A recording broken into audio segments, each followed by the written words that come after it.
यह वीडियो जरा गौर से सुनिएगा।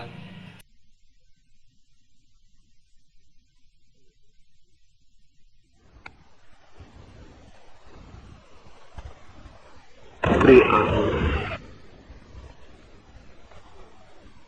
एक अत्यंत वीरान पहाड़ी सराय में मुझे ठहरने का मौका मिला। संध्या सूरज के ढलते समय जब मैं उस सराय के पास पहुंच रहा था तो उस वीरान घाटी में एक बड़ी मार्मिक आवाज सुनाई पड़ गई। आवाज ऐसी मालूम पड़ती थी जैसे किसी बहुत पीड़ा भरे हृदय से निकलती हो। कोई बहुत ही हार्दिक स्वर में, बहुत दुख भरे स्वर में चिल्ला रहा था, स्वतंत्रता, स्वतंत्रता, स्वतंत्रता। और जब मैं सराय के निकट पहुंचा तो मुझे ज्ञात हुआ वो कोई मनुष्य न था, वो सराय के मालिक का तोता था जो ये आवाज कर रहा था। मुझे हैरानी हुई क्योंकि मैंने तो ऐसा मनुष्य भी नहीं देखा जो स्वतंत्रता के लिए इतने प्यास से भरा हो। इस तोते को स्वतंत्र होने की ऐसी कैसी प्यास भर गई। निश्चित ही वो तोता कैद में था, पिंजड़े में बंद था और उसके प्राणों में शायद मुक्त हो जाने की आकांक्षा में अंकुरित हो गई। उसके पिंजड़े का द्वार बंद था। मेरे मन में हुआ उसका द्वार खोल दूं और उसे उड़ा दूं, लेकिन उस समय सराय का मालिक मौजूद था और उसके कैदी को मुक्त होना शायद वो पसंद न करता। इसलिए मैं रात की प्रतीक्षा करता रहा। रात आने तक उस तोते ने कई बार वही आवाज, स्वतंत्रता की वही पुकार लगाई।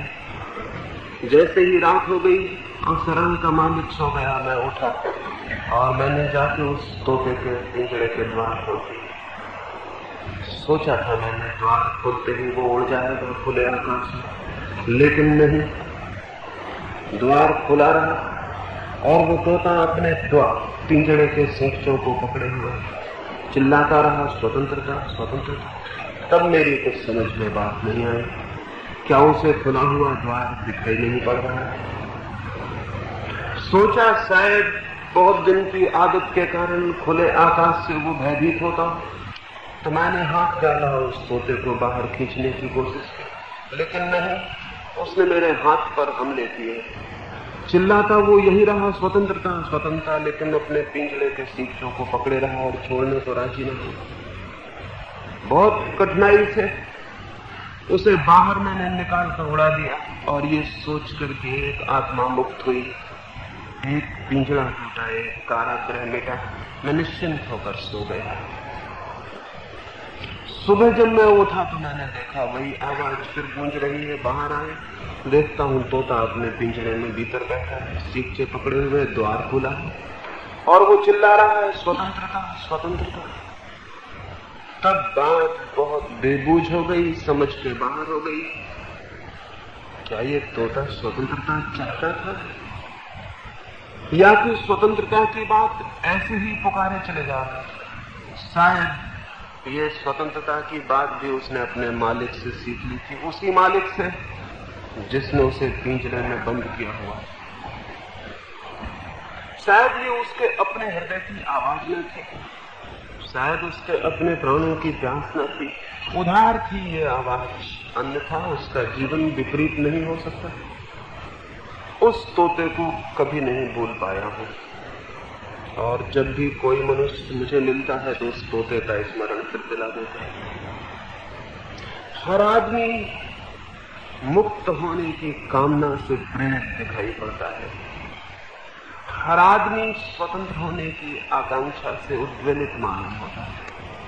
हर एक के प्राण में कारागृह से बाहर निकल जाने की तीव्र अभीप्सा मालूम होती है और हर एक का हृदय चिल्लाता रहता है जीवन भर, स्वतंत्रता, स्वतंत्रता, स्वतंत्रता। लेकिन मैं बहुत हैरान हूं, जो व्यक्ति ये स्वतंत्रता की पुकार लगाया जाता है वही पिंजरों के सींचों को पकड़े हुए है। उसके द्वार भी कोई खोल दे तो बाहर उड़ने को राजी नहीं। ऐसी मनुष्य की दशा है। इस तोते की घटना से इसलिए ही शुरू करना चाहता हूं। सारी पृथ्वी पर मनुष्य की दशा यही है।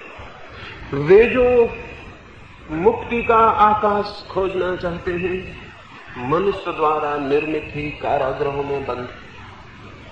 वे जो स्वतंत्रता की उड़ान भरना चाहते हैं अपने ही हाथों से बनाई हुई दीवारों में कैद। वे जिनके प्राण गीत गाते हैं मुक्ति के उनके हाथ उनकी ही जंजीरों को निर्मित करते रहते हैं और इसका हमें कभी स्मरण भी नहीं हो पाता, इसका हमें कभी बोध भी नहीं हो पाता। अगर हमारी परतंत्रता किसी और के द्वारा निर्मित होती तो भी एक बात थी, हम खुद ही उसके निर्माता और सृष्टा हैं। इसलिए हम किससे पुकार रहे हैं हाथ जोड़कर? हम किन मंदिरों में किन परमात्माओं से प्रार्थनाएं कर रहे हैं कि मुक्त कर दो? हम किन के सामने हाथ जोड़कर खड़े हैं कि हमें स्वतंत्रता दे दो, जबकि परतंत्रता हमारे ही द्वारा निर्मित हो, जबकि हम ही उसके बनाने वाले हो, जबकि जिन जड़ियों और जंजीरों में हम बंधे हो वे हमने ही ढाली हो, हमने ही अपने प्राणों के रक्त से उन्हें सींचा हो, मजबूत किया हो, तो हम किसके सामने हाथ जोड़े खड़े हैं? कौन हमें स्वतंत्रता दे सकेगा जब परतंत्रता हम खुद ही निर्मित करते? इसलिए स्वतंत्रता मांगनी उचित नहीं है। उचित है इस सत्य को देखना कि हम परतंत्रता को कैसे निर्मित करते हैं। जिस दिन हमें ये दिखाई पड़ जाए, जिस दिन हमें ये सत्य का साक्षात हो जाए कि मैं ही हूं बनाने वाला अपनी कैद का, ये इम्प्रिजनमेंट, ये कारागृह मेरी ही इजाद, मेरा ही आविष्कार है, उस दिन ही, उस क्षण ही मुक्त होना आसान हो सके। लेकिन शायद हमें दिखाई नहीं पड़ता। कोई बहुत अनूठे रास्तों से, अनजान रास्तों से हम अपने ही हाथों से अपने जीवन को कसते चले जाते। एक छोटी घटना मुझे स्मरण आती है। रोम में एक बहुत कुशल कारीगर, एक बहुत बड़ा लोहार था। उसकी कुशलता की प्रसिद्धि दूर दूर के देशों तक थी। दूर दूर के बाजारों में उसकी चीजें बिकती, दूर दूर उसकी प्रशंसा होती। धीरे धीरे बहुत धन उसके द्वार पर आकर इकट्ठा होने लगा। फिर रोम पर हमला हुआ और दुश्मन ने आके रोम को रोम डाला और रोम के 100 बड़े नागरिकों को बंदी बना लिया। उन 100 बड़े नागरिकों में वो लोहार भी एक था। उन सबके हाथों में जंजीरें पहना दी गई और पैरों में बेड़ियां डाल दी गई और उन्हें दूर पहाड़ी घाटियों में फिकवा दिया गया, मरने को, मृत्यु की प्रतीक्षा करने। 100 नागरिकों में 99 नागरिक रो रहे थे, उनकी आंखें आंसुओं से भरी थी और प्राण चिंता और व्याकुलता से, लेकिन वो लोहार निश्चिंत मालूम होता है। न उसकी आंखों में आंसू थे, न उसके चेहरे पे उदासी थी। उसे ख्याल था इस बात का, मैं जीवन भर खुद लोहे की कड़ियां बनाता रहा हूं, तो कड़ियां कितनी ही मजबूत हो, मैं उन्हें खोलने का कोई न कोई उपाय जरूर खोज लूंगा। बहुत कुशल था वो कारीगर, निश्चिंत था, इसलिए आश्वस्त था कि घबराने की कोई बात नहीं है। जैसे ही मुझे फेंक कर कैदी की तरह घाटी में सैनिक लौट जाएंगे, मैं कड़ियां खोल लूंगा। और उसे फेंक कर सैनिक वापस लौटे तो उसने पहला काम अपनी कड़ियों को देखने का किया। लेकिन जंजीर को देखते ही, बेड़ी को देखते ही उसकी आंखें आंसुओं से भर गईं और उसने अपने बंधे हुए हाथों से अपनी छाती पीट ली और रोने लगा। क्या दिखाई पड़ गया उसे जंजीर पर? एक बड़ी अजीब बात जिसकी उसने जीवन में कभी कल्पना भी नहीं की। उसकी आदत थी, वो जो भी बनाता था, जो भी चीज तैयार करता था, उसके कोने पर अपने हस्ताक्षर कर देता था। कड़ी जब उसने देखी, पैर की जंजीर जब देखी, तो पाया उसके हस्ताक्षर, वो उसकी ही बनाई हुई जंजीर थी। जो दूर बाजारों में बिक के वापस लौट आई थी दुश्मन के हाथ। और अब वो घबरा गया था। अब जंजीर को तोड़ना बहुत कठिन था, क्योंकि उसे पता था कमजोर चीज बनाने की उसकी आदत ही नहीं। परिचित था इस कड़ी से, इस जंजीर से। कमजोर चीज बनाने की उसकी आदत नहीं रही। उसने तो मजबूत से मजबूत चीजें बनाई थी। उसे कब ख्याल था कि अपनी ही बनाई हुई जंजीरें किसी दिन अपने ही पैरों को पड़ सकती। ये तो कभी सपना नहीं देखा। कोई भी आदमी कभी ये सपना नहीं देखता कि जो कारागृह में बना रहा हूं उनका अंतिम बंदी मैं ही होने को। कोई कभी ये नहीं देखता कि जो जंजीरें मैं निर्मित करता हूं वे मेरे ही हाथों पर पड़ जाएंगे। कोई इस बात की कल्पना भी नहीं करता, दूर ख्याल भी इस बात का नहीं आता कि पूरे जीवन में मैं जो जाल रच रहा हूं मैं ही उसमें फंस जाऊंगा।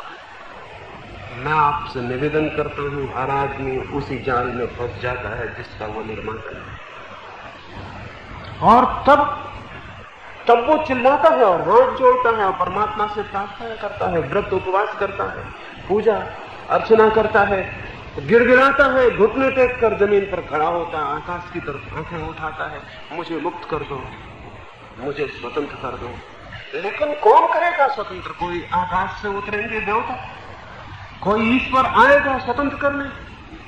जब स्वतंत्र होना चाहा था तब किससे पूछने हम गए थे, और किस परमात्मा से हमने प्रार्थना की, और किस मंदिर के द्वार पर हमने घुटने टेके, और किससे हमने पूछा था कि मैं परतंत्र होना चाहता हूं, मुझे जंजीरें बनाने का रास्ता बता दो? किसी से भी नहीं। तब हम अपने से ही पूछ के ये सब कुछ कर लिए और स्वतंत्रता के लिए दूसरे के द्वार पूछने जाते। और इसमें न हमें शर्म आती है और न ये ख्याल आता है कि कैसी विक्षिप्त है ये बात। परतंत्रता अपनी निर्मित है तो स्वतंत्रता भी अपनी ही निर्मित करनी होगी। कोई प्रार्थना नहीं काम करेगी, कोई ईश्वर साथ नहीं देगा, कोई हाथ आकाश से नीचे नहीं उतरेगा कड़ियां खोलने को। अपने ही हाथों से जो बांधा है उसे खोलना पड़ेगा। वो लोहार रोता रहा, छाती पीटता रहा, छोड़ दी उसने आशा जीवन की, अब बचने की कोई उम्मीद न थी। एक लकड़हारा बूढ़ा उस रास्ते से निकलता, उसने पूछा क्यों रोते हो? उस लोहार ने अपने दुख की कथा कही। उसने कहा मैं सोचता था कि मुक्त हो सकूंगा इन जंजीरों से, लेकिन ये जंजीरें मेरी बनाई हुई हैं और बहुत मजबूत हैं, और अब कोई रास्ता दिखाई नहीं पड़ता। वो बूढ़ा हंसने लगा और उसने कहा इतने निराश हो जाने का कोई कारण नहीं। अगर ये जंजीरें किसी और की बनाई हुई होती तो निराश होने का कारण ही था। ये तुम्हारी ही बनाई हुई है, और स्मरण रखो बनाने वाला जिन चीजों को बनाता है उनसे हमेशा बड़ा होता है। सृष्टा सृष्टि से बड़ा होता है, निर्माता निर्मित से बड़ा होता है। तुमने जो बनाया है तुम उससे बड़े हो, और इसलिए घबराओ मत। जो तुमने बनाया है उसे तोड़ने की सामर्थ्य हमेशा तुम्हारे भीतर है। घबरा गए तो चूक जाओगे, फिर मुश्किल हो जाएगी। और स्मरण रखो कड़ियां कितनी ही मजबूत हो, जंजीरें कितनी ही मजबूत हो, जहां जंजीर जोड़ी जाती है वो एक कड़ी हमेशा कमजोर रह जाती है। उस पर जोड़ होता है जो खुल सकता है। इसलिए घबराओ मत, धैर्य से काम लो। इतने कुशल कारीगर हो, बेड़ियां बनाने में इतने कुशल थे, तो ये क्यों भूल जाते हो कि खोलने में भी वो कुशलता काम आ सकती है। जो आदमी गांठ बांधना जानता है वो बांधते ही उसको खोलना भी जान जाता है, सीख जाता है। हर व्यक्ति अपनी परतंत्रता निर्मित करता है, अगर उसे ठीक से देखे तो उसे खोलने का मार्ग भी उसके पास है। एक दिन सुबह बुद्ध ने अपने भिक्षुओं के पास बोलने की बजाय एक प्रश्न उपस्थित कर दिया। जब वे आए थे बोलने को भिक्षुओं के बीच, तभी लोगों को हैरानी हुई कि वे अपने हाथ में एक रेशमी रुमाल लिए चले आते थे। अब तक कभी वे कुछ लेकर न आए थे। सभी भिक्षु देखने लगे थे कि रेशमी रुमाल क्यों वे अपने हाथ में ले आए हैं, और आके बैठकर उन्होंने बिना कुछ बोले उस रेशमी रुमाल में एक गांठ बांध दी थी। भिक्षु देखते रहे थे और तब पूछा था उन भिक्षुओं से कि मैं इस गांठ को खोलना चाहता हूं, और उस रुमाल को दोनों छोर पकड़ के खींचा और पूछा था क्या खींचने से ये गांठ खुल जाएगी? एक भिक्षु खड़ा हुआ, उसने कहा कैसी नासमझी की बात करते हैं, खींचने से तो गांठ और बंध जाएगी। तो बुद्ध ने पूछा कैसे खोलूं इस गांठ को? एक भिक्षु खड़ा हुआ और उसने कहा रुमाल मुझे दे, मैं ठीक से देख लूं कैसे बांधा है इस गांठ को, क्योंकि बांधने की जो विधि है वही खोलने की विधि है। बांधना और खोलना एक ही चीज को दो तरफ से देखने के ढंग। परतंत्रता की जो विधि है, स्वतंत्रता की भी विधि वही है, उल्टी तरफ से, दूसरे छोर से। इस दूसरे छोर से परतंत्रता की, स्वतंत्रता की तरफ जाने की मार्ग पर आज सुबह में थोड़ी बात आपसे करना चाहता हूं। पहली बात, पहली कड़ी, पहली जंजीर, पहली गांठ जो हर मनुष्य ने अपने ऊपर बांध ली है, वो है अंधश्रद्धा की, अंधेपन की, आंख बंद कर लेने की, अनुकरण की, फॉलोइंग की, किसी के पीछे जाने की, किसी का अनुयायी होने की। अनुयायी होना परतंत्रता की पहली जंजीर है, और हम सब किसी न किसी के अनुयायी है, किसी न किसी के फॉलोअर। कोई हिंदू है, कोई मुसलमान है, कोई कम्युनिस्ट है, कोई कुछ और है। लेकिन ऐसा आदमी खोजना कठिन है जो ये कहे कि मैं हूं और किसी का अनुयायी नहीं, अकेला हूं, जैसा हूं वही हूं, किसी के अनुकरण के पीछे पागल नहीं है। ऐसा अगर कहीं कोई मनुष्य खोजने मिल जाए तो समझ लेना स्वतंत्रता की तरफ उसने पहला कदम उठा है। मनुष्य का चित्त परतंत्र है अनुकरण से। हम किसी न किसी का अनुकरण कर रहे हैं, इमिटेशन कर रहे हैं, इमिटेट कर रहे हैं। कोई महावीर को, कोई बुद्ध को, कोई राम को, कोई कृष्ण को, कोई क्राइस्ट को, कोई मोहम्मद को। लेकिन कोई भी आदमी खुद होने को राजी नहीं है, कोई और होना चाहता है। ये उसकी परतंत्रता की शुरुआत है। वो अपने व्यक्तित्व की जगह किसी और का व्यक्तित्व ओढ़ लेना चाहता है, और किसी और का व्यक्तित्व उसके व्यक्तित्व पर परतंत्रता की गांठ बन जाए। स्मरण रहे, कोई मनुष्य अपने अतिरिक्त और कोई भी कभी नहीं हो सकता। आज तक जमीन पर दो मनुष्य एक जैसे हुए। राम को हुए कितने दिन हो गए, कोई दूसरा राम फिर हो सका? महावीर को हुए कितना समय बीता, कोई दूसरा महावीर फिर दिखाई पड़ा? नहीं। लेकिन 2500 वर्षों में महावीर के बाद क्या आप सोचते हैं लाखों लोगों ने महावीर बनने की कोशिश नहीं की? कोशिश जरूर की है, लेकिन एक भी सफल नहीं हुआ और नहीं सफल हो सकता है। प्रत्येक व्यक्ति अद्वितीय है, यूनिक है। कोई व्यक्ति किसी दूसरे की कार्बन कॉपी न है और न हो सकता। इस होने की कोशिश में बंध जाएगा, ये होने की कोशिश उसका बंधन बनेगी, और तब फिर राम तो नहीं बन सकता, रामलीला का राम जन बन सकता। और जमीन रामलीला के रामों से बहुत परेशान है। राम तो ठीक है, बहुत अद्भुत है, लेकिन रामलीला के राम के साथ क्या? ये आदमी झूठा है, और ये रामलीला का आदमी पाखंड है, ये असत्य है, ये ऊपर से ओढ़े है किसी बात को जो ये भीतर नहीं है और नहीं हो सकता है। ये जो विरोधी इसने अपने ऊपर से ओढ़ लिया है, यही इसकी कारागृह है, यही इसका कैद है, यही इसका बंधन है। ये हमेशा पीड़ित और परेशान होगा।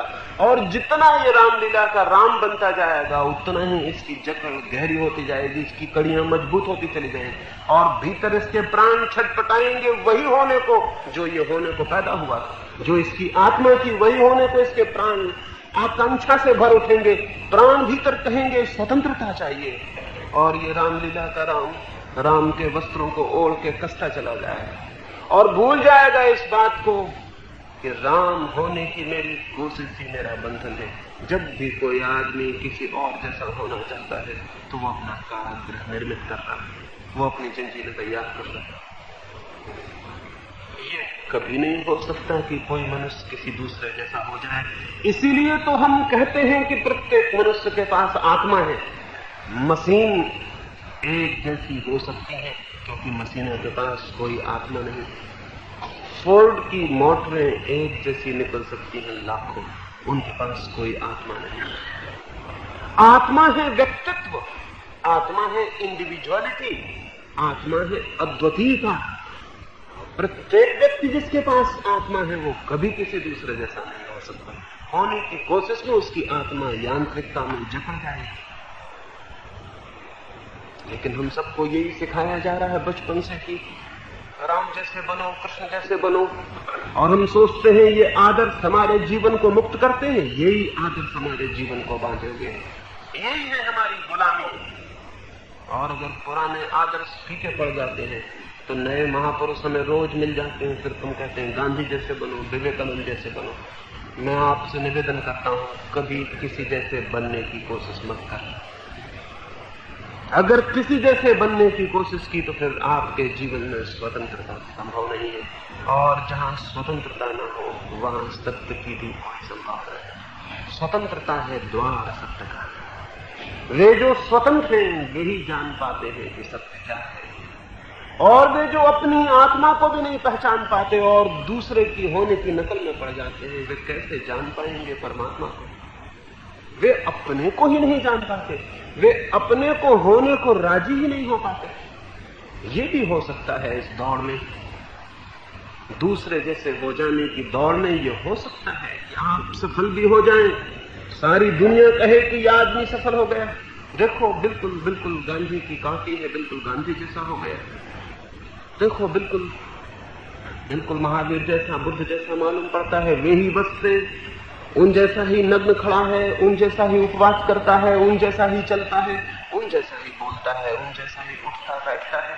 कोई इतनी कुशलता से अनुकरण कर सकता है, इतनी कुशलता से अभिनय कर सकता है कि ये भी हो सकता है कि महावीर का अभिनय करने वाला अगर महावीर के सामने ले जाया जाए तो महावीर उससे हार जाए। ये भी हो सकता है। ये इसलिए हो सकता है कि असली आदमी से भूल चूक भी हो सकती है, अभिनेता भूल चूक भी नहीं करता।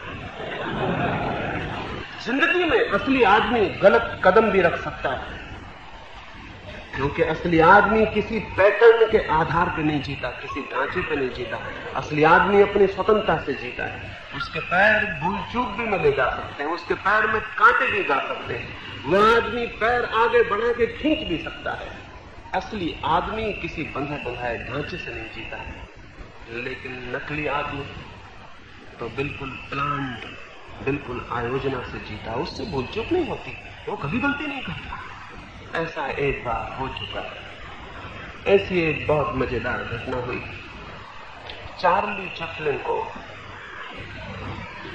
उसके मित्रों ने एक समारोह आयोजन किया उसकी किसी वर्षगांठ पर, और उसके मित्रों ने चाहा कि कोई अनूठा आयोजन हो, तो उन्होंने सारे यूरोप में एक प्रतियोगिता करवाई।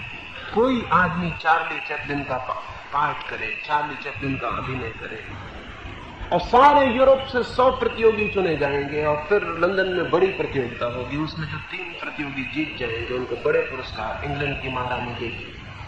बहुत बड़ा आयोजन हुआ, सारे यूरोप में नाटक खेले गए और हजारों अभिनेताओं ने चार्ली चैपलिन का पाठ किया। 100 अभिनेता चुने गए। चार्ली चैपलिन ने अपने मन में सोचा, क्यों न एक मजाक किया जाए, मैं भी झूठा फॉर्म भर के दूसरे के नाम से भर्ती हो जाऊं। और इतना तो तय है कि मैं जीत जाऊंगा, इसमें कोई शक की बात नहीं। पहला पुरस्कार भी मिलेगा, बाद में बात खुलेगी तो सारी दुनिया हंसेगी कि खूब मजाक हुआ। तो वो सम्मिलित हो गया। एक छोटे गांव में अभिनय करके वो सम्मिलित हो गया। एक दूसरे नाम से प्रतियोगिता हुई और मजाक जितना सोचा था चार्ली चैपलिन ने उससे ज्यादा हो गए। उसको दूसरा पुरस्कार मिला। पहला पुरस्कार कोई दूसरा अभिनेता लेता। और जब बात खुली कि चार्ली चैपलिन खुद भी था मौजूद सम्मिलित, तो सारी दुनिया हंसी कि ये तो हद हो गई कि चार्ली चैपलिन का अभिनय करने में दूसरा आदमी चार्ली चैपलिन से जीत गया। तो मैं आपसे निवेदन करता हूं, महावीर का अभिनय करने में भी ये हो सकता है, बुद्ध के अभिनय करने में भी हो सकता है। लेकिन फिर भी जानना जरूरी है, महावीर का अभिनेता महावीर से जीत जाए तो भी महावीर के आनंद को, आत्मा को, मुक्ति को उपलब्ध नहीं हो सकता। उसकी जीत अनुकरण की जीत होगी, अभिनय की जीत होगी, आत्मा की नहीं। उसकी आत्मा तो तड़फड़ाएगी भीतर, उसकी आत्मा तो बेचैन होगी, वैसे ही बेचैन होगी जैसे हम किसी बगीचे में चले जाएं और फूलों को समझाएं कि गुलाब तुम जूही जैसे हो जाओ, चंपा को कहे तुम चमेली जैसे हो जाओ, इस फूल को कहे उस फूल जैसे हो जाओ। पहली तो बात यह है कि फूल सुनेंगे नहीं, क्योंकि फूल आदमियों जैसे ना समझ नहीं कि हर किसी की बात सुने, बिल्कुल नहीं सुनेंगे। अपनी मौत से जूझते रहेंगे हवा में, उपदेशक चिल्लाता रहेगा, न वो ताली बजाएंगे न फिक्र करेंगे। लेकिन ये भी हो सकता है आदमी की सोबत में रहते रहते कुछ फूल बिगड़ गए हों। आदमी की सोबत में बिगड़ जाते हैं। जंगल के जानवर बीमार नहीं होते, आदमी की सोबत में रहते हैं, वही बीमारियां उनको होने लगती हैं जो आदमी को होती। तो आदमी की सोबत, आदमी का सत्संग, हो सकता है कुछ फूल बिगड़ गए हों उसकी बगिया में रहते रहते और राजी हो जाए और चमेली चंपा होने की कोशिश करने लगे और गुलाब जूही बनने लगे। उस बगिया में फिर क्या होगा? उस बगिया में फिर फूल पैदा नहीं होंगे, क्योंकि गुलाब लाख कोशिश करे तो चमेली नहीं हो सकता, जूही नहीं हो सकता। वो बीज उसके प्राणों में नहीं, वो आत्मा नहीं उसकी, वो उसका व्यक्तित्व नहीं। लेकिन इस कोशिश में कि गुलाब जूही बन जाए, कि जूही चंपा बन जाए, कि चंपा चमेली बन जाए, इस कोशिश में गुलाब के फूल तो पैदा नहीं हो सकेंगे और चमेली के फूल भी पैदा नहीं हो सकते, क्योंकि सारी शक्ति चमेली होने में लग जाएगी। जो शक्ति गुलाब बनती वो चमेली होने की कोशिश में व्यर्थ हो जाएगी। चमेली तो नहीं पैदा होगी, गुलाब भी फिर पैदा नहीं होगा, वो ताकत ना बचेगी जिससे गुलाब पैदा हो सके, तो वो बगिया उजाड़ हो जाएगी। अगर किसी धर्म गुरु की बातें कोई बगिया सुन ले तो फिर उसमें फूल पैदा नहीं हो सकता। आदमी की बगिया ऐसे ही उजाड़ हो गई, उसमें फूल नहीं खिले। आदमी बेरौनक हो गया, उसकी सुगंध खो गई। कभी एक आध आदमी करोड़ करोड़ में अगर फूल बन जाता है तो ये कोई बहुत शुभ बात है। अगर एक बगिया में हम 1000 पौधे लगाएं और एक फूल एक पौधे में खिल जाए तो ये कोई माली के लिए सम्मान की बात है। अगर 1000-2000 वर्षों में एक बुद्ध और एक महावीर और एक कृष्ण पैदा हो जाए तो ये कोई आदमी के लिए गौरव की बात है। और ये करोड़ करोड़ लोगों का जीवन व्यर्थ चला जाए, इनके जीवन में कोई फूल न खिले। इनके जीवन में फूल क्यों नहीं खिलते? मैं आपसे निवेदन करता हूँ, इन्होंने उपदेशक की बातें सुन ली है, इसलिए इनके जीवन में फूल नहीं खिलेंगे। इन्होंने कुछ और होने की कोशिश शुरू कर दी है। इस कुछ और होने की कोशिश में ये कुछ और तो कभी नहीं हो पाते, लेकिन जो पैदा हुए थे होने को, वो होने की क्षमता और संभावना भी समाप्त हो जाती। मनुष्य के ऊपर पहला बंधन है अंधानु करने का, अंधे होकर अपने ऊपर किसी को थोप लेने का, अंधे होकर कुछ और बन जाने का। पहली स्वतंत्रता है, इसलिए स्वयं होने की कोशिश। पहली स्वतंत्रता है, इसलिए स्वयं की स्वीकृति। पहली स्वतंत्रता है, इसलिए इस बात की खोज क्या मेरे भीतर छिपा है और किन मार्गों से, किन दिशाओं में वो व्यक्त होना चाहता है। क्या मेरे भीतर गुलाब पैदा होने को है, या कि जूही, या कि घास का एक फूल? और एक स्मरण रखें, घास का एक छोटा सा फूल भी जब अपने पूरे सौंदर्य में खिल जाता है तो उसका आनंद किसी गुलाब से कम नहीं होता। एक घास का छोटा सा फूल भी जब अपने पूरे सौंदर्य में अपने पूरे प्राणों से प्रकट हो जाता है और हवाओं में झूल उठता है, तब उसका सौंदर्य, उसका आनंद, उसकी आत्मा की लहर, उमंग किसी कमल से कम नहीं होती।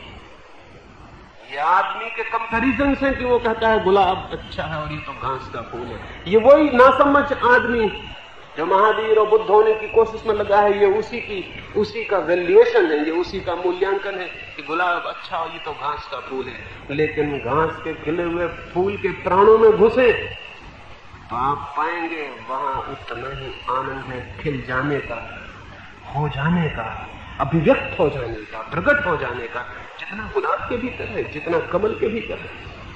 वो आनंद गुलाब, कमल और चमेली और घास के फूल के कारण नहीं होता, वो होता है पूरी तरह खिल जाने के कारण, पूरी तरह प्रकट हो जाने के कारण। जो व्यक्ति पूरी तरह नहीं प्रकट हो पाता, उसके भीतर एक बंधन और एक जकड़ रह जाती, जीवन भर एक तड़पन, एक पीड़ा, जैसे कोई बीज फूटना चाहता हो, अंकुर बनना चाहता हो, लेकिन खोल इतनी मजबूत हो, लोहे की हो, कितना पड़ाते हो उसके प्राण भीतर, लेकिन खोल को न तोड़ पाते हो, तो कैसी दशा हो जाएगी उस अंकुर की।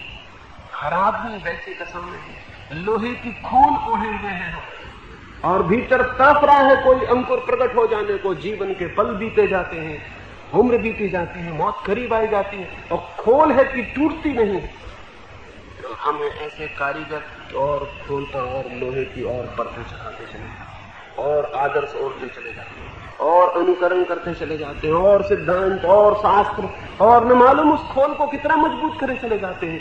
भीतर का अंकुर प्रकट नहीं हो पाता और मौत आ जाती है। यही है पीड़ा मनुष्य की, यही है दुख, यही है उसका संताप। कौन करेगा इस संताप से मुक्त किसी को? कौन हाथ आएगा मुक्त करने को? कोई और हाथ नहीं, हमारे ही ये हाथ जो अनुकरण की भूल में कड़ियां गूंथ रहे हैं। इन हाथों को समझ से रुक जाना होगा और खोल देनी होंगी अनुकरण की कड़ियां और उठा देने होंगे खुले आकाश की तरफ हाथ और कह देना होगा सारे जगत को, मैं होने को पैदा हुआ हूं, मैं कोई और देना नहीं चाहता। जिस दिन कोई व्यक्ति निष्कर्ष पर पहुंच जाता है कि मैं चाहे घास का फूल ही सही, मैं ही होने को पैदा हुआ हूं, चाहे सड़क के किनारे पड़ा हुआ एक कंकर ही सही, लेकिन मैं ही होने को पैदा हुआ। न सही आकाश का तारा, न सही पारसमणि, सही धूल का एक कंकड़, लेकिन मैं ही होने को पैदा हुआ हूं। इसे मैं स्वीकार कर लूं और जान लूं तो शायद आकाश का एक तारा भी जिस आनंद को उपलब्ध होता है, राह के किनारे पड़ा हुआ एक कंकड़ भी जब खुद की स्वीकृति से खिल जाता है, उतने ही आनंद में उपलब्ध हो जाता है। स्वयं की स्वीकृति स्वतंत्रता का पहला सूत्र है और हम सब स्वयं को किए हुए हैं अस्वीकार, स्वयं के बने हुए हैं दुश्मन, दूसरे के हैं प्रशंसक, खुद के हैं शत्रु, दूसरे के हैं अनुयायी और खुद के खिलाफ तलवार लिए हुए खड़े, खुद की हत्या को तैयार है, दूसरे बनने को हम तैयार हैं। कैसे कैसे कैसे हो सकती है मुक्ति की कोई संभावना, कोई गुंजाइश? कैसे खुल सकता है वो द्वार? इसलिए पहला सूत्र निवेदन करना चाहता हूं, स्वयं होने की स्वीकृति, अंधानुकरण नहीं, आदर्श का आरोपण नहीं, किसी और जैसे होने का प्रयास नहीं। जो मैं हूं उसकी पूर्ण स्वीकृति, जो मैं हो सकता हूं तब फिर उसकी खोज हो सकती है, फिर जो मैं हो सकता हूं उस यात्रा पर गति हो सकती है। जब तक कोई किसी और के पीछे चल रहा है तब तक स्मरण रखे, तब तक वो कभी अपनी आत्मा तक नहीं आ सकता है। आत्मा के लिए जाना जरूरी है खुद के भीतर, और अनुयायी जाता है किसी और के पीछे। ये दोनों दिशाएं भिन्न। अनुयायी जाता है किसी और के पीछे। अनुयायी कभी धार्मिक नहीं हो सकता। धार्मिक व्यक्ति वो है जो जाता है स्वयं के भीतर, और स्वयं के भीतर जाना और किसी और के पीछे जाना दो विरोधी दिशाएं हैं। इनका कोई मेल नहीं, ये कहीं मिलती नहीं। ये एकदम एक दूसरे की तरफ पीठ किए हुए दिशाएं हैं। क्यों हम अनुकरण करना चाहते हैं? क्यों हम किसी और जैसे हो जाना चाहते हैं? शायद इसलिए ही कि स्वयं होने का साहस नहीं जुटा पाते, स्वयं होने का सहजता नहीं जुटा पाते, स्वयं होने की स्वीकृति नहीं जुटा पाते। क्यों नहीं जुटा पाते हैं? क्यों नहीं ये साहस कर पाते हैं कि हम कह सकें इस जगत को, निवेदन कर सकें कि मुझे मुझ जैसा रहने दो? कौन सा कारण है जिससे ये नहीं हो पाता? एक ही कारण है, वही हमारी दूसरी कड़ी है बंधन की, और वो ये है कि हमने कभी विचार ही नहीं किया। हम कभी विचार ही नहीं करते, तो कैसे का सवाल ही नहीं उठता। हम कभी विचार ही नहीं करते, जीवन को पकड़ के कभी हम सोचते नहीं। हम हमेशा किसी को पढ़ लेते हैं, किसी को सुन लेते हैं, लेकिन न तो पढ़ना सोचना है और न सुनना सोचना है। दोनों हालत में हम तो होते हैं निष्क्रिय, हम तो होते हैं पैसे। कोई और कर रहा होता है सोचने का काम, कोई किताब लिखता है, कोई बोलता है, कोई और कर रहा है सोचने का काम। हम पैसे, हम निष्क्रिय बैठे हुए सुन रहे हैं, कोई हमारे दिमाग में कुछ डाल रहा है और हम टोकरी की तरह बैठे हुए हैं कि वो डालता जाए, हम इकट्ठा करते चले जाए। पूरी जिंदगी हमारी एक पैसिविटी है। रात को सिनेमा देख लेते हैं, कोई और नाच रहा है, हम देख लेते हैं। रेडियो सुन लेते हैं, कोई गीत गा रहा है, हम सुन लेते हैं। अखबार पढ़ लेते हैं, कोई खबर ला रहा है, हम सुन लेते हैं। 24 घंटे हमारे भीतर कोई एक्टिव, कोई सक्रिय चेतना नहीं है, निष्क्रिय चेतना है। निष्क्रिय चेतना के कारण अनुकरण पैदा होता है। निष्क्रिय चेतना सोचती है कोई और ने कर लिया, मैं उसके पीछे चल जाऊं, किसी और ने पा लिया, मैं उसका पल्ला पकड़ लूं, किसी और को सत्य उपलब्ध हो गया, मैं उसके चरणों में सिर रख के बैठ जाऊं। मैं हूं निष्क्रिय, मुझे कुछ करना नहीं है, किसी और ने कर लिया, मैं उसका भागीदार बन जाऊं। निष्क्रिय चेतना हो गई है निरंतर, सक्रिय चेतना नहीं है। और सक्रिय चेतना तब तक नहीं होगी जब तक हम विचार करने को तैयार ना हो। निष्क्रिय चेतना पैदा हो गई विश्वास के कारण, सारी दुनिया में विश्वास के प्रचार के कारण निष्क्रिय चेतना पैदा हो गई। सारी दुनिया पैसे से पैसे होती जा रही है, निष्क्रिय से निष्क्रिय। सक्रिय रूप से जीवन का हमारा कोई संबंध नहीं रहा, सब कुछ कोई और कर दे।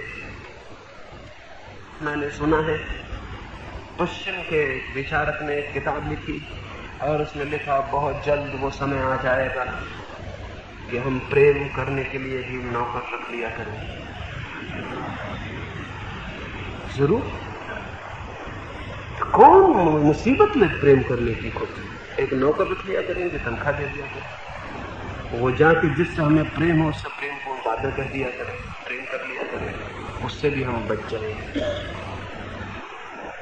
हंसी आती है हमें इस बात पर, लेकिन हमने प्रार्थना करने के लिए नौकर रख लिए, उस पर हंसी नहीं आती। मंदिर में एक पुजारी रख लिया है जिसको हम तनख्वाह देते हैं कि तू प्रार्थना करना हमारे लिए। घर पर हम एक पुजारी को बुलाते हैं कि तू प्रार्थना कर प्रभु से हमारे लिए, हम तुझे पैसे देंगे। जब हम प्रार्थना करवा सकते हैं नौकर से, तो क्या कोई आश्चर्य है इस बात का कि यह आदमी कभी प्रेम भी करवा सकता है? प्रेम और प्रार्थना में कोई फर्क, कोई भेद?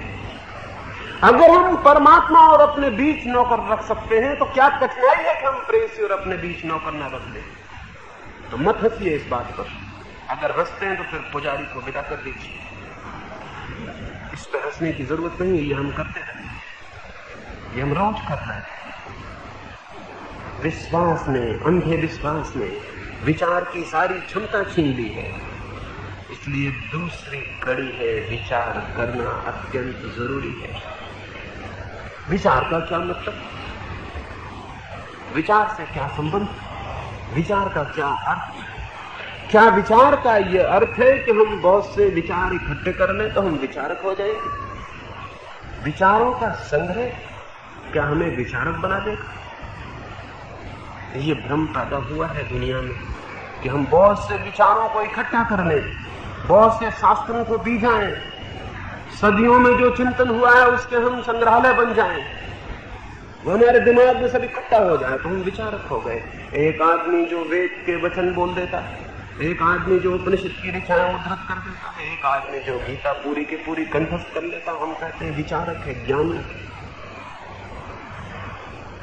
क्या विचार के संग्रह से ज्ञान का कोई भी संबंध हो सकता है? सच्चाई तो यह है कि जिस व्यक्ति के भीतर विचार की क्षमता जितनी कम होती है, उस विचार की क्षमता की कमी को भुलाने के लिए विचारों के संग्रह को इकट्ठा कर लेता है, ताकि ये एहसास उसे न हो इस अभाव का कि मेरे भीतर विचार नहीं है। और विचार का संग्रह कोई बुद्धिमत्ता नहीं है, एकदम यांत्रिक प्रक्रिया में करता है। अब तो हमने यांत्रिक मस्तिष्क बना लिए, कंप्यूटर्स बना लिए, जो हमारे सारे प्रश्नों के उत्तर दे सकते हैं। कोई जरूरत नहीं किसी पंडित को कि पूरी बाइबल को याद करे, एक मशीन पूरी बाइबल को याद कर लेती है। और आप पूछ लीजिए कि ल्यूक के फला फला अध्याय में फला फला सूत्र में क्या लिखा हुआ है, मशीन फौरन उत्तर छाप के बाहर भेज देती है कि ये लिखा हुआ है। इस मशीन को विचारक कहिए। शायद आपको पता ना हो, कोरिया के युद्ध में अमेरिका ने जो निर्णय लिया चीन से युद्ध में न उतरने का, वो निर्णय किसी मनुष्य के मस्तिष्क ने तय नहीं किया, वो कंप्यूटर्स ने तय किया था। वो उन मशीनों ने तय किया जिन मशीनों में सारी बातें डाल दी गई। चीन की कितनी ताकत है, कितने सैनिक हैं, कितने बम हैं उसके पास, अमेरिका की कितनी ताकत है, कितने सैनिक हैं, वो सब जानकारी फीड कर दी गई, खिला दी गई उस मशीन को। और फिर पूछ लिया गया कि चीन से युद्ध में उतरना ठीक है या नहीं। मशीन ने उत्तर दिया बिल्कुल ठीक नहीं, अमेरिका चीन से युद्ध में नहीं उतरा। वो निर्णय किसी मनुष्य मस्तिष्क ने नहीं किया, ये पहला निर्णय है इतना बड़ा जो कि मशीन के द्वारा लिया गया। मनुष्य मस्तिष्क से भूल भी हो सकती, मशीन कभी भूल नहीं करती। इसलिए आने वाले दिनों में विचारकों से कोई पूछने न जाएगा, पक्का ख्याल रखिए। मशीनें होंगी गांव गांव में जिनसे हम पूछ लिया करें कि क्या है ठीक उत्तर इस बात का। और हम भी क्या करते हैं, हमारा मस्तिष्क भी क्या करता है। इस मस्तिष्क को भी तो हमें भोजन देना पड़ता है, पहले स्कूल में कॉलेज में शिक्षा देनी पड़ती, सिखाना पड़ता है इसको। बच्चा होता है पैदा, हम उससे कहते हैं तुम्हारा नाम है राम, तुम्हारा नाम है राम, तुम्हारा नाम है राम। सुनते सुनते बच्चे का मस्तिष्क की रिकॉर्डिंग पकड़ लेती है इस बात को कि मेरा नाम है राम। फिर एक आदमी उससे पूछता है तुम्हारा नाम, वो फौरन कहता है मेरा नाम है राम। आप सोचते हैं इसमें विचार की कोई जरूरत पड़ी? कोई जरूरत नहीं पड़ी, इसमें विचार का कोई संबंध नहीं आया। यांत्रिक स्मृति ने पकड़ ली ये बात राम। फिर उत्तर पूछ रहा किसी ने क्या है तुम्हारा नाम, वो कहता है राम। उससे पूछो भगवान है, अगर वो हिंदुस्तान में पैदा हुआ है और उसके दिमाग में ये बात डाली गई है, उससे पूछ लो अंधेरे में उठा के भी सोते में से कि भगवान है, वो कहेगा है, बिल्कुल है। फिर रूस में अगर वो पैदा हुआ होता, वहां सिखाया जाता नहीं है, उसको उठा के पूछते भगवान है, वो कहता नहीं। ये दोनों उत्तर यांत्रिक है, इसमें विचार का कोई संबंध नहीं। जो सिखा दिया गया है वो बोला जाता है, जो सीखा हुआ ही बोल रहा है वो आदमी विचारपूर्ण नहीं है। और हम सब सीखा हुआ ही बोल रहे हैं, अनसीखा हुआ हमारे भीतर एक भी तत्व नहीं है। अनसीखा, अनलर्न, अगर हमारे भीतर कोई सूत्र पैदा होता है उसका नाम विचार है। तो विचार के संग्रह का नाम विचार नहीं है। विचार एक क्षमता है जीवन के प्रति अत्यंत जागरूक होने की। जीवन प्रतिक्षण समस्याएं खड़ी कर रहा है, प्रतिक्षण जीवन के आघात हमारे चित्त पर पड़ रहे हैं, हमारे चित्त को उत्तर देने पड़ रहे हैं। क्या वे उत्तर हम सीखे हुए ही दे रहे हैं? अगर सीखे हुए दे रहे हैं तो समझ लेना कभी विचार का आपके भीतर जन्म नहीं हुआ। लेकिन क्या कभी हमारे भीतर से अनसीखे हुए उत्तर भी आते हैं? जब जीवन कोई प्रश्न खड़ा करता है तो क्या हम तत्काल स्मृति में खोज के उत्तर ले आते हैं, या कि स्मृति को कहते हैं तुम चुप रहो, तुम मत बोलो, मुझे देखने दो समस्या को, मुझे समस्या से परिचित होने दो, मेरे पूरे चित्त को समस्या के साथ एक होने दो और फिर आने दो उत्तर को। वो उत्तर स्मृति से नहीं, वो उत्तर विचार से आया हुआ होगा। सुभाष के बड़े भाई थे करमचंद, एक दिन एक ट्रेन में यात्रा करते थे। सुबह के कोई 4 बजे होंगे, अंधेरी रात थी। वे उठे, बाथरूम में गए, नींद से उठे थे, मुंह पर पानी छिड़कते थे, घड़ी खोली थी, शायद नींद से भरा हुआ हाथ होगा, घड़ी छूट गई और संदास के रास्ते नीचे गिर गई। आपकी घड़ी गिर गई होती फिर आप क्या करते? शरदचंद्र ने चेन खींची, लेकिन चेन खींचते खींचते और गाड़ी के रुकते रुकते 1 मील कम से कम पार हो गया हो। रात अंधेरी, ड्राइवर कंडक्टर भागे हुए, गार्ड आया कि कहा कि मेरी घड़ी गिर गई, बहुत कीमती है। उन्होंने कहा बड़ा मुश्किल है अब घड़ी को खोज पाना। 1 मील दूर, वो न मालूम कहाँ गिरी होगी, छोटी सी चीज है, अंधेरी रात है, कहाँ हम उसे खोजेंगे और ट्रेन कितनी देर रोकी जा सकती है? मुश्किल है ये बात। लेकिन शरदचंद्र ने कहा मुश्किल नहीं है, आदमी भगाए। मैंने अपनी जलती हुई सिगरेट उसके पीछे डाल दी। वो 1 फीट के फासले पर मेरी जलती हुई सिगरेट अंधेरे में चमक रही हो, उसके पास ही बहुत सी घड़ी मिल जाएगी। आदमी दौड़ाया गया, वो घड़ी सच में ही 1 फीट के फासले के बीच में ही मिल गई, चमकती हुई जलती सिगरेट थी।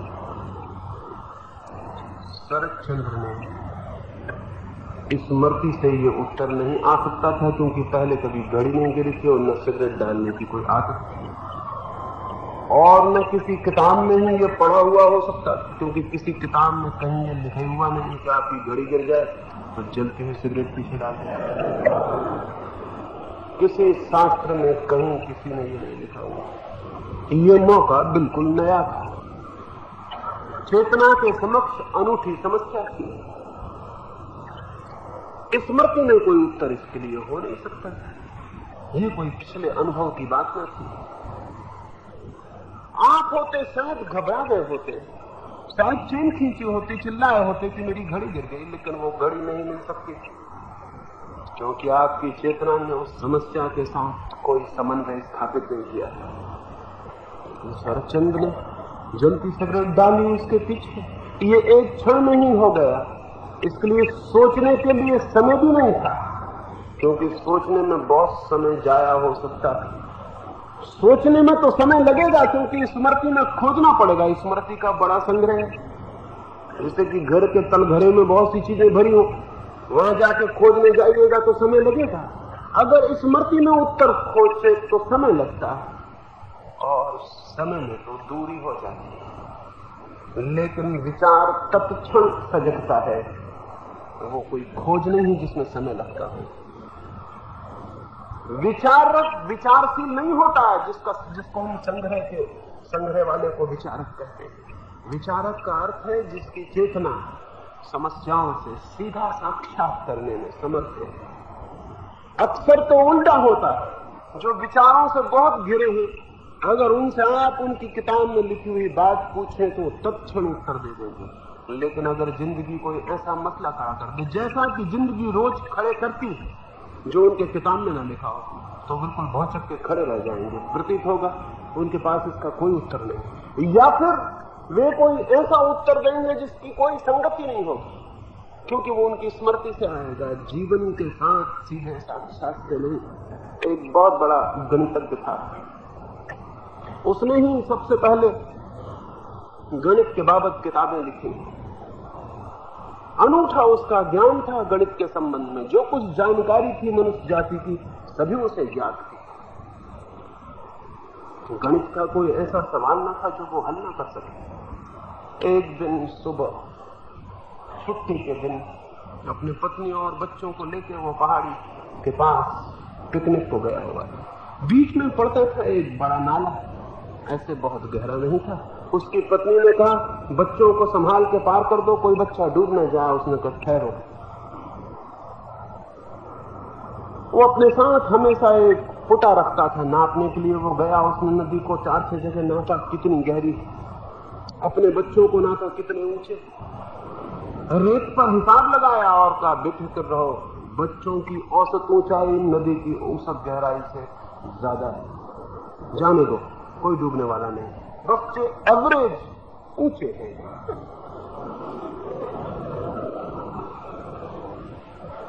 बच्चे गए, पत्नी क्या कर सकती थी? इतना बड़ा ज्ञानी था उसका पति, इतना बड़ा गणितज्ञ था, इतना शास्त्री। पत्नियां हमेशा शास्त्री पति के सामने एकदम हार जाती थी, कोई उपाय भी नहीं।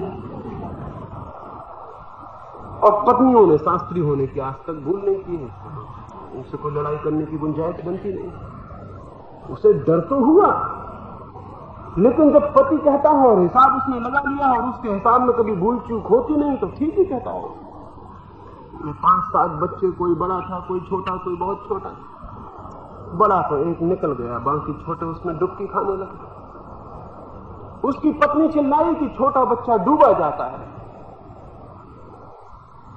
लेकिन उस गणितज्ञ ने क्या किया? उसने कहा क्या हिसाब में कोई भूल चूक हो गई? वो भागा, बच्चा डूबता था, वो डूबता रहा। वो भागा नदी के किनारे जहां रेत पर उसने हिसाब किया था कि कोई भूल तो नहीं हो गई। ये संग्रह वाले विचार की मनस्थिति है। जीवन को सीधा साक्षात नहीं करता, जीवन बच्चे को डुबाए दे रहा है, नदी बच्चे को डुबाए दे रही है, उसका प्राण लिए दे रही है। इस समस्या को भी वो गणित के माध्यम से साक्षात करता है। जो हिसाब उसने किया है नदी के किनारे, उसको देखने जाता है कि कोई भूल तो नहीं हो गई, क्योंकि डूबना नहीं चाहिए अगर गणित ठीक है तो। लेकिन किस पागल ने तब कहा कि जिंदगी गणित के हिसाबों से चलती है? जिंदगी कभी गणित के हिसाबों से नहीं चलती। और जिस दिन जिंदगी बिल्कुल गणित के हिसाबों से चलेगी, उस दिन आदमी में कोई आत्मा नहीं बचेगी।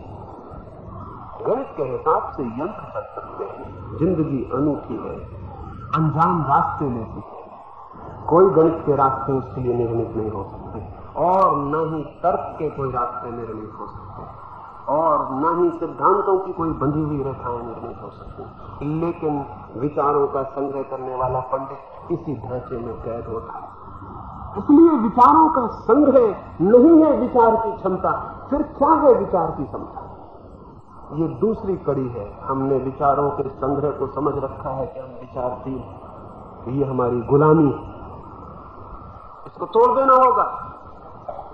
स्वतंत्रता के लिए जानना होगा कि विचारों का संग्रह नहीं, बल्कि कोई और चीज है जिसका नाम विचार, जिसका नाम विवेक। वो कौन सी चीज है?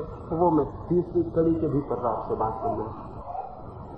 किस चीज को मैं विचार कहूं? मैं जागरूकता को विचार करता हूं, अवेयरनेस को, होश को। मैं मूर्छा को अविचार करता हूं, सोए हुएपन को, जागे हुएपन को मैं विचार करता हूं। क्योंकि जो सोया हुआ है वो अपनी नींद के कारण किसी भी जीवन की समस्या से सीधा साक्षात नहीं कर पाता। एक आदमी एक घर में सोया हुआ है, घर में आग लग जाए तो वो सोया रहेगा, क्योंकि उसके बीच और मकान में लगी आग के बीच नींद की एक दीवार है।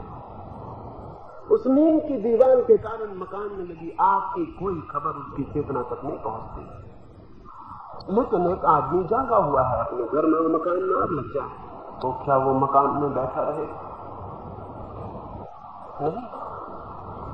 आग लगी हुई स्थिति से उसकी चेतना साक्षात करेगी और बाहर निकलने का द्वार खोजेगी।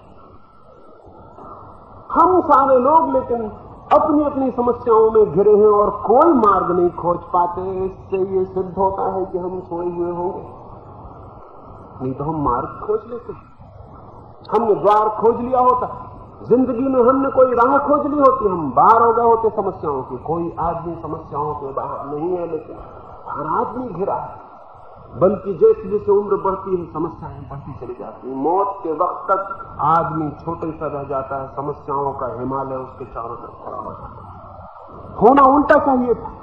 होना ये चाहिए था कि जिंदगी आगे बढ़ती, समस्याएं कम होती, क्योंकि आखिर जिंदा होने का मतलब क्या है? होना यह था कि मरने के क्षण कोई समस्या न रह जाती, वो समाधान होता, वो समाधि होती, और तब मृत्यु मोक्ष बन जाती है। लेकिन हम तो समस्याएं बढ़ाते चले जाते थे।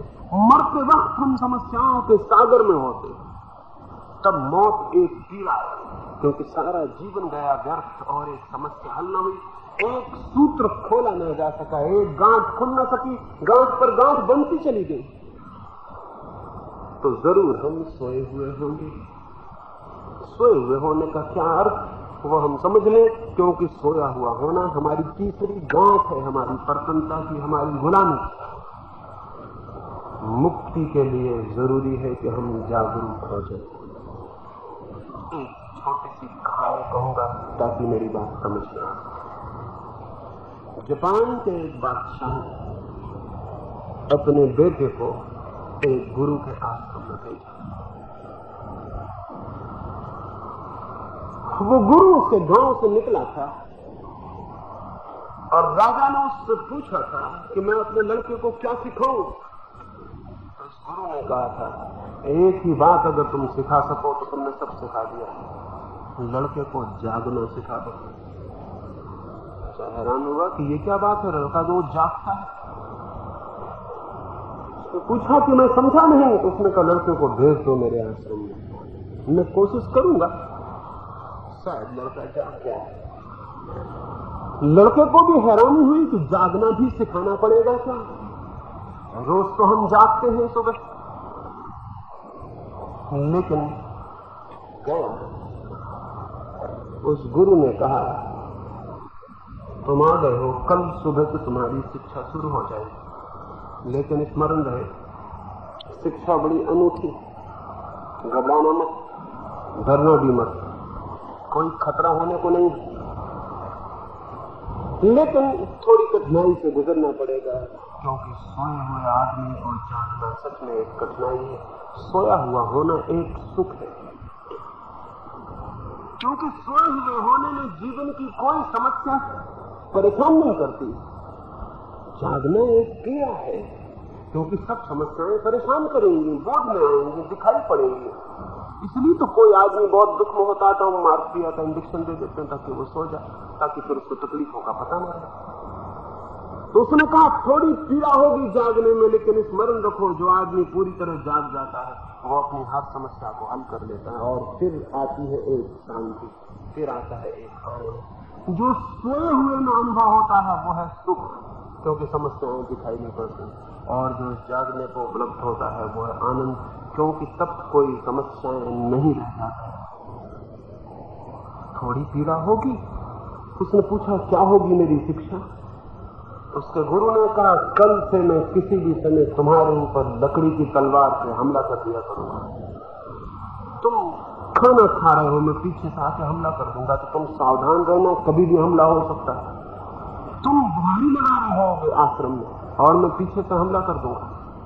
तुम किताब पढ़ रहे होगे और हमला हो जाएगा। इसलिए हर वक्त ख्याल रखना, दिन में 10-25 दफा तुम्हारे ऊपर हमला होने वाला, लकड़ी की तलवार से मैं चोट करूंगा। और जब तुम थोड़े जागरूक हो जाओगे तो असली तलवार से भी किया जा सके। लड़का तो बहुत घबराया कि ये कौन सी शिक्षा शुरू हो रही, लेकिन मजबूरी थी, बाप ने उसे वहां भेज दिया था और शिक्षा लेनी थी और लेनी पड़ेगी। सभी बच्चे ऐसी मजबूरी में शिक्षा लेते हैं, बाप भेज देते हैं और उनको लेनी पड़ती। उस लड़के को भी लेनी पड़ी, लेकिन उसे पता ना था कि बहुत अद्भुत प्रक्रिया से वो गुजरने पर दूसरे दिन से हमला शुरू हो गया, 5 शुरू हो गए। लड़का किताब पढ़ रहा है, पीछे से उसका गुरु हमला कर देता है, चोट खा जाता है, सिर में चोट आ जाती है, हड्डी पे चोट आ जाती है। पहले दिन ही उसको समझ में आ गया है कि तो बड़ा मुश्किल काम। लेकिन 7 दिन बीतते बीतते उसे एक बात ख्याल में आनी शुरू हुई, उसके भीतर कोई सावधानी, कोई सजगता पैदा हो रही है। वो कोई भी काम करता रहता है तो भी एक ख्याल निश्चित रूपेण उसकी चेतना के पीछे खड़ा रहता है कि हमला हमला, तलवार आती है, गुरु आता है, जरा पैर की खटपट किसी की और लगता है कि वो आया, जरा आवाज, पक्षी बोल जाते हैं, हवा द्वार खोखला देती है, लगता है वो आया। सब काम करता रहता है, लेकिन ये लगन, ये ख्याल, ये स्मृति, ये माइंडफुलनेस बनी रहती है कि वो आता है। महीने बीतते बीतते तो वह हैरान हो गया, जैसे कोई सावधानी का एक स्तंभ खड़ा हो गया। गुरु हमला करता है, हमले के साथ ही उसका हाथ उठ के रक्षा कर लेता है। एक सावधानी है निरंतर। अब हमले में चोट नहीं लग पाती, अक्सर वो चोट से बच जाता है। अनजान पीछे के हमले में भी चेतना रक्षा करती है। हम जानते हैं एक माँ रात सोती है, उसका बच्चा बीमार, वो रोता है, कमरे में कोई नहीं सुन पाता, माँ नींद में ही उसको थपथपा देती है और सुला देती। उसकी चेतना में कहीं कोई बात जागरूक है, बच्चा बीमार है, कहीं रोए ना। नींद में भी हम इतने लोग हैं यहाँ, हम सारे लोग रात सो जाए, फिर कोई आदमी आके बुलाए रहीम रहीम, तो जो आदमी रहीम होगा उसको ही सुनाई पड़ जाएगा और बाकी लोग सोए रहेंगे। आवाज सबके कानों पर पड़ेगी, लेकिन रहीम रहीम नाम के प्रति बड़ा जागरूक है, निरंतर का उसे स्मरण है। नींद में भी वो पहचान जाएगा मुझे कोई बुलाता, वो उठेगा और कहेगा कौन बुलाता, और बाकी लोग सोए रहेंगे। बाकी लोग को पता भी नहीं चलेगा कोई आवाज आई और गई। वो महीने भर में सचेत हो आया। 3 महीने बीतते बीतते तो हमला करना गुरु को मुश्किल हो गया। कैसी भी हालत में हमला हो, रक्षा हो जाती। उसके गुरु ने कहा बेटे तू एक परीक्षा से पार हो गया, लेकिन स्मरण रख कल से अब रात में भी हमले शुरू हो गए, सोए हुए होते भी हमले होंगे। रात में समझते रहना, 2, 4, 10 दफा।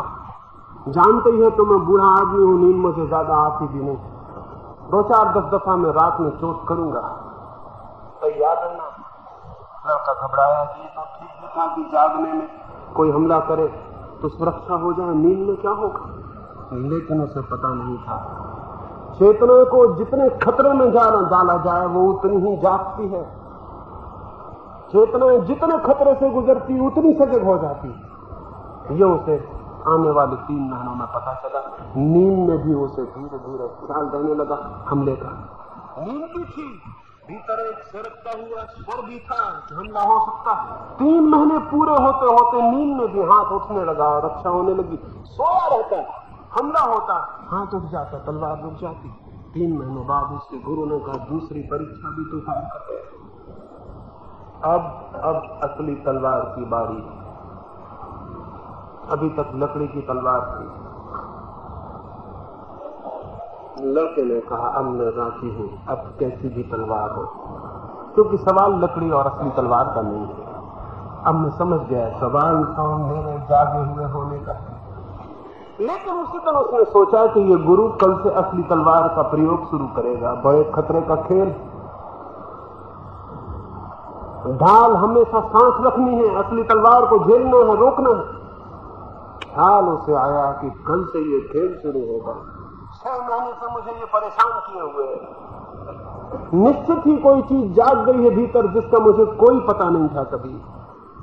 लेकिन ये बूढ़ा कितना मुझे जगाने की कोशिश करता है, ये खुद भी जागा हुआ है या नहीं।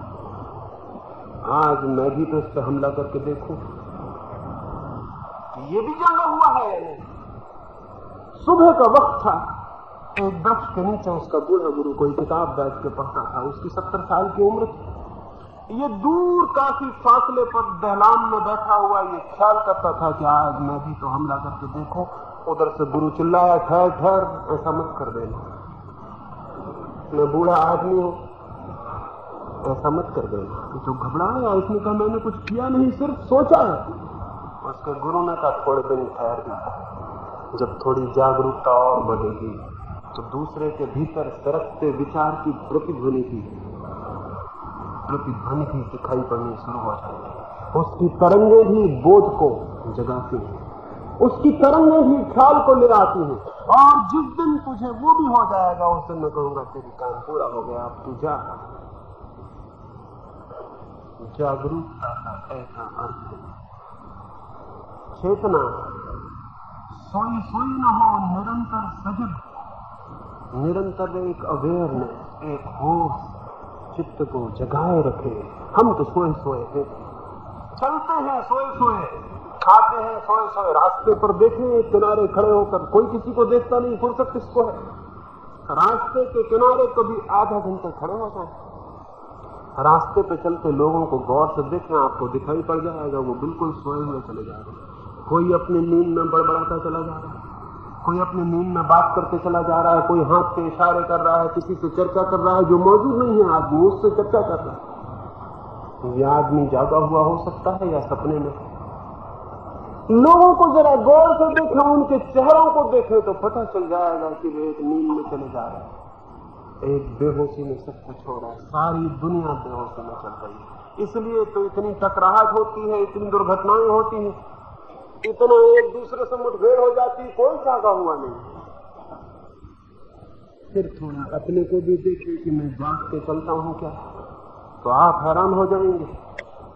अभी यहां से लौट के रख जरा ख्याल करें, इस दरवाजे से बाहर के दरवाजे तक भी जाग कर जा सकते हैं क्या?